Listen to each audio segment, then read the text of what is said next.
I hate self-promotion. Who am I to tell you to spend money on something I wrote? I obviously don't have an objective opinion on the matter. And I also don't like to blow my own trumpet. But in this day and age of information overload and social media, a work cannot succeed on its merit alone. So an independent creator like me needs to advertise oneself. Die Werbetrommel rühren, as we say in Germany. So yeah, please take a look at my new book, Phantom Memories. It's out on Kindle, so you can let Amazon send you a free sample to judge the quality of my writing for yourself. What I can tell you about the book, that it is a genre and type of story that I personally love. And I poured that love into my writing. I love this story.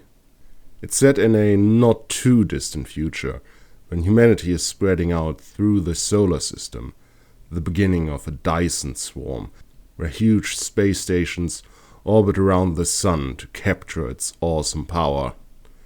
It's also a cyberpunk dystopia, where huge corporations rule their own nations, and human life has become little more than a commodity to be produced and traded for profit. The story is an action-packed thriller following Akko 11, a robot organic composite working as a last-ditch bodyguard for a huge corporation.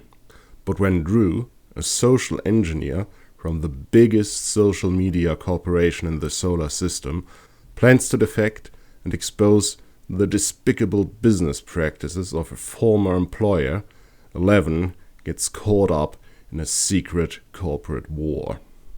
Soon she will have to decide how far she is willing to go to complete her mission. It's a hard sci-fi thriller that takes the reader on a desperate flight through the solar system, from the towering spires of Helios Station to the cramped corridors of the moving city on Mercury. I would personally describe my writing as cinematic. I have a fleshed-out sci-fi world full of amazing technology, but I'm a big fan of show, don't tell. I don't want to bore my reader with long exposition, so I try to keep it to a minimum. Only write what the reader absolutely needs to know to understand what's going on. What I try to do instead is paint amazing pictures in my reader's mind. Grand vistas, breathtaking action, and heartfelt character moments. You be the judge if I succeeded in this, but I can totally picture the scenes of a Phantom Memories movie. Anyhow, enough self-adulation. Please check out my new book, Phantom Memories. I love it, I hope you will as well. Find links in the video description below.